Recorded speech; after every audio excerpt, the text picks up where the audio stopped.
Some decisions seem harmless at first.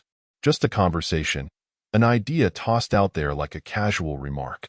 But looking back, I can see now that it was the moment my marriage took a sharp, irreversible turn. Megan and I have been married for 6 years, together for 10. I'm 34 and she's 31. A decade of building what I thought was a solid foundation. We weren't perfect, but we were steady. At least, that's what I believed. Until she brought it up. It happened during one of our usual Friday night dinners. We were sipping wine, the kind of casual chat where plans for the weekend come up alongside who's taking the dog to the vet. Out of nowhere, Megan put down her glass and said, we should try something new. Something to, spice things up. I blinked, caught off guard. New, like what? A hobby? She laughed, but there was something calculated in her tone. No, maybe we should try being more open. Just for a little while. 3 weeks, maybe. See what happens. Open? I repeated, frowning. What does that mean? She took another sip of wine, her gaze steady on mine. Like exploring things outside of our marriage. Just for fun. It's not about love, just experiences. I sat back in my chair, unsure whether I was more confused or insulted. Megan, are you serious? We've been together for 10 years. Why now? She shrugged, swirling the wine in her glass. We've been together for a long time, Ryan. I'm not saying I'm bored, but don't you ever wonder what else is out there? Just for a little while. 3 weeks, no questions asked. Then we come back stronger, more certain of each other. I wanted to laugh it off, but the way she looked at me told me she wasn't joking. My gut twisted, but I couldn't tell if it was anger, confusion, or something else entirely. And what if I say no? Then we don't do it, she said quickly, raising her hands in mock surrender. I'm just saying it's an idea. Think about it. The conversation ended there, or at least, that's what I told myself. But her words stuck with me all weekend, burrowing into my brain like a splinter I couldn't pull out. I told myself it was ridiculous, that I'd never agree to something like that.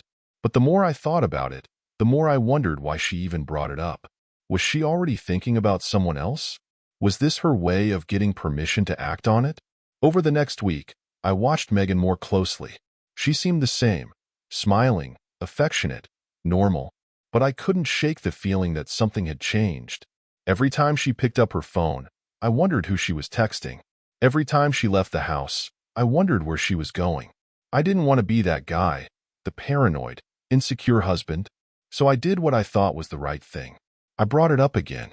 One night, while we were getting ready for bed, I said, about what you said the other night, about being open. Were you serious about that? Megan looked up from her side of the bed, brushing her hair. I was just throwing it out there. But yeah, I was serious. I think it could be good for us. Good for us? I repeated, incredulous. How is sleeping with other people supposed to help our marriage? She sighed, putting down her brush. It's not about sleeping with other people. It's about exploring. About seeing what's out there, so we can come back knowing what we have is solid. I shook my head, feeling a mix of anger and disbelief. Megan, I don't need to explore to know I love you. To know what we have is enough. She reached for my hand, her eyes softening. I know, Ryan, and I love you too. But think about it. 3 weeks, no questions asked. It's not forever. Just a chance to be free for a little while. I didn't answer her that night. I didn't know what to say. 2 days later, I caved. I don't know if it was curiosity, exhaustion, or just the hope that maybe she was right, that this crazy experiment would somehow bring us closer together. But I told her yes. 3 weeks, I said, my voice firm, but there are rules. She smiled, her excitement barely contained. Of course, anything you want. Nothing serious, I said. No emotional attachments. And we come back to each other at the end. No matter what. She nodded eagerly. Deal. And just like that, my marriage took its first step toward falling apart. The first week felt surreal. Megan was gone more often. Out with friends, she claimed. I tried to ignore the nagging voice in my head that questioned everything. But by the second week, things started to feel off. She was distant when we were together, her attention always elsewhere. I didn't ask questions. I stuck to the agreement. But one night, when she came home late smelling like someone else's cologne, something in me snapped. I couldn't take it anymore. Are you really going to pretend this is working? I asked, my voice sharp. She froze in the doorway, her expression a mix of guilt and defiance. Ryan, we agreed? Yeah, we agreed, I interrupted. But I didn't think you'd be out every night like this. I didn't think I'd lose you. You're not losing me, she said quickly, stepping closer. Ryan, I'm here. I'm not going anywhere. But her words felt hollow, and I couldn't shake the feeling that something was slipping through my fingers. The breaking point came when her mother, Karen, came to visit. Karen is 53, vibrant, and full of life. She's always been close with Megan and me, and I've always admired her. She's the kind of woman who lights up a room, confident and warm. I hadn't planned on telling her about what was happening, but when she asked me how things were going, the truth came pouring out. She suggested we open up, I admitted, staring at my coffee cup. I don't know what to think anymore. Karen's expression hardened. She what? I nodded, feeling a strange mix of relief and shame. Yeah, and I agreed. But now, I think I made a mistake. Karen didn't say anything at first. She just sat there, her lips pressed into a thin line.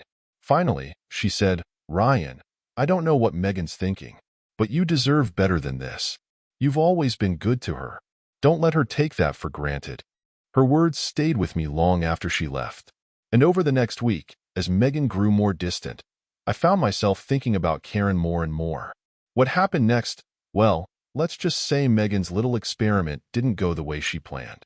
Week 2 of Megan's experiment hits me harder than I expect.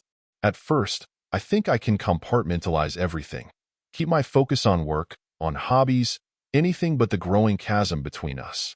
But every time Megan comes home late, avoiding eye contact or brushing off my questions with a quick, you know the deal, the frustration builds.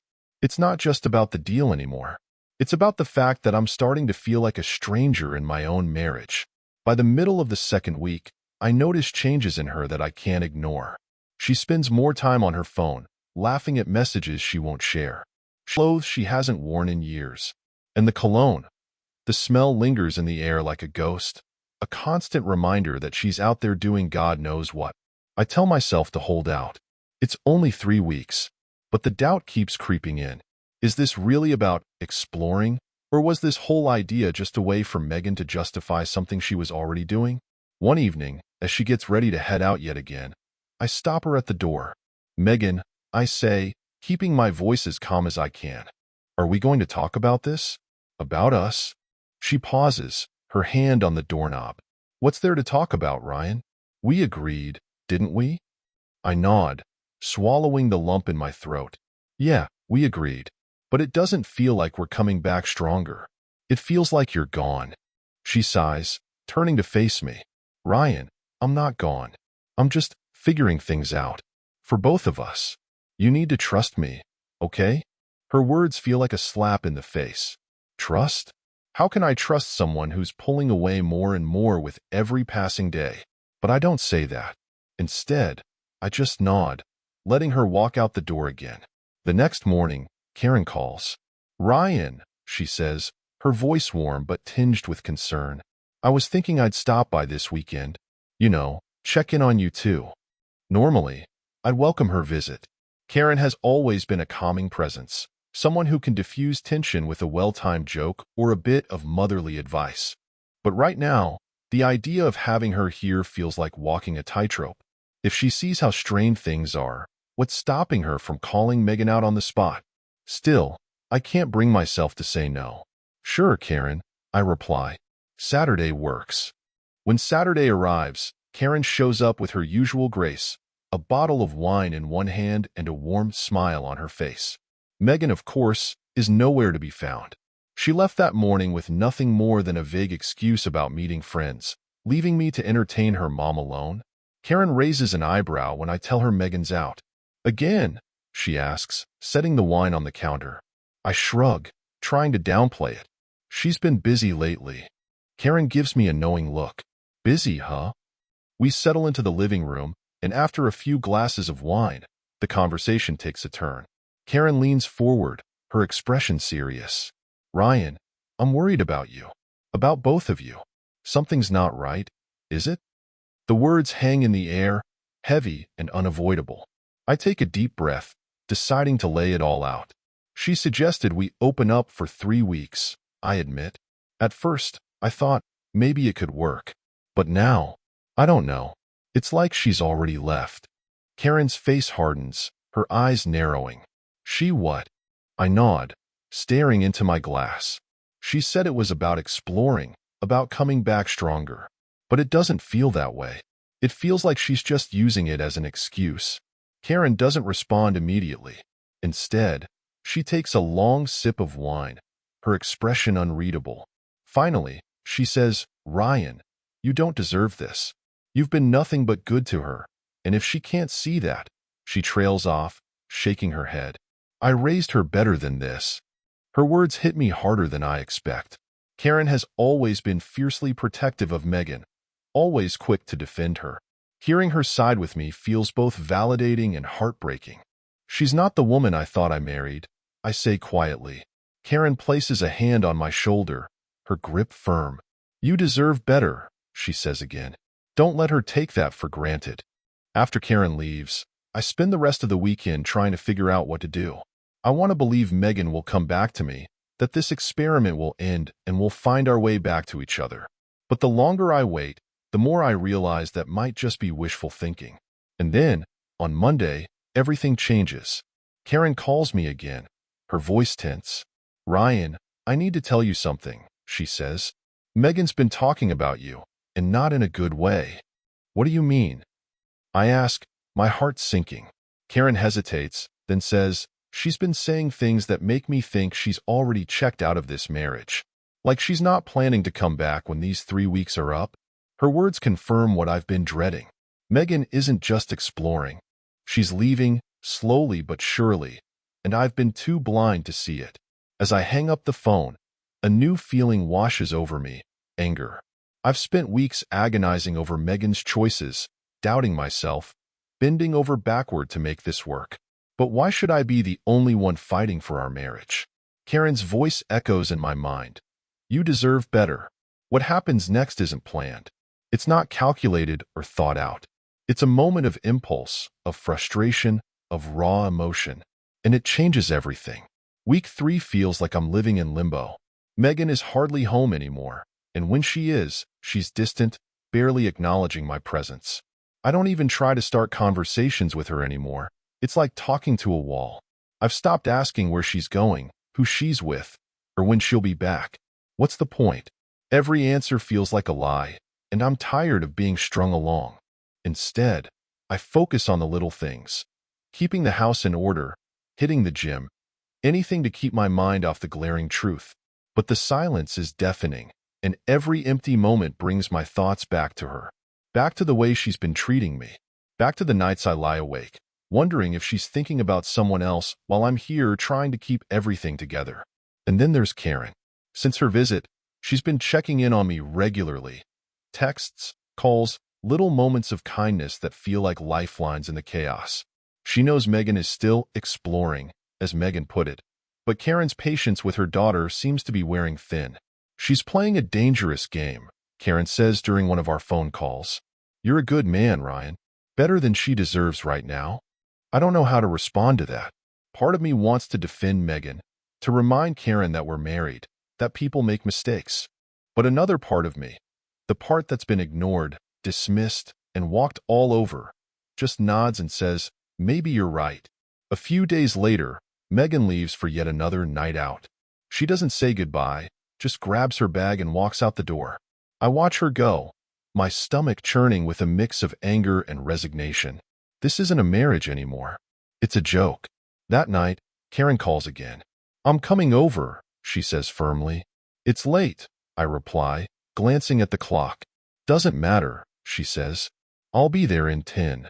When Karen arrives, she looks as put together as always, but there's a sharpness in her eyes that wasn't there before. She doesn't bother with pleasantries, heading straight to the kitchen to grab 2 glasses and the bottle of wine she brought with her.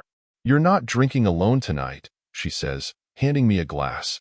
We sit in the living room, the bottle between us, and talk. At first, it's about Megan. How she's changed, how this experiment has driven a wedge between us. But as the night goes on and the wine starts to take effect, the conversation shifts.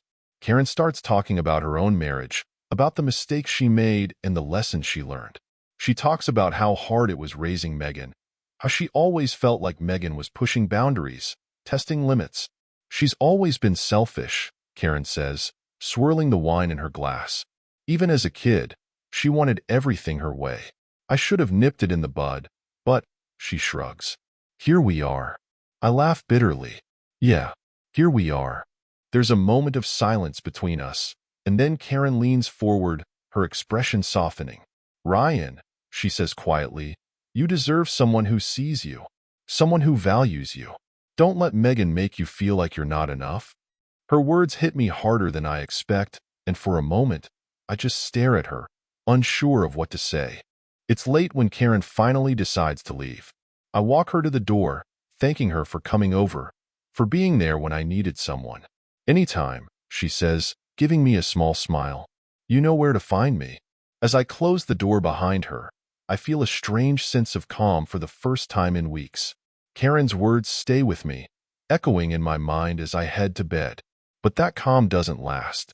The next morning, Megan comes home, her makeup smudged and her hair a mess. She barely glances at me as she walks past, heading straight for the shower. I sit at the kitchen table, watching her go, and something in me snaps. I'm done. Done waiting, done hoping, done pretending that this is anything other than what it is. The end of our marriage. Karen calls later that afternoon to check in. How are you holding up? She asks. Not great, I admit, but I think I've finally hit my limit. Good, she says, her voice firm. It's about time. We talk for a while longer, and by the time we hang up, I've made my decision. Megan's experiment is over. Whether she realizes it or not, she's already made her choice, and now it's time for me to make mine. What happens next? Well, let's just say Megan's about to learn the hard way what it means to take someone for granted. Back. I'm past caring about her excuses. The experiment she forced on our marriage is over as far as I'm concerned, even if she hasn't realized it yet. After she's gone, Karen calls. Again. It's become a routine. Our late-night talks about everything Megan has done and everything I'm going through. But this time, Karen's tone is different. She sounds tense, frustrated. Ryan, she says, her voice low. I can't keep watching her do this to you. You're too good for this. She doesn't deserve you. I know, I reply, my voice flat. I'm done, Karen. I can't keep doing this. Good, she says, surprising me with the intensity of her words. Then let her see what it's like to lose someone like you.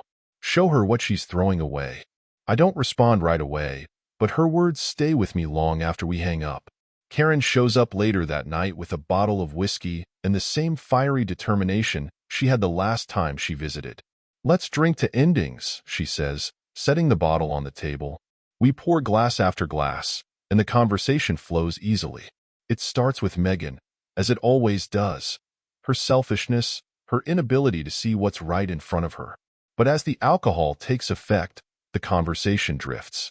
Karen starts talking about herself, about how hard it was raising Megan, about the mistakes she made in her own marriage.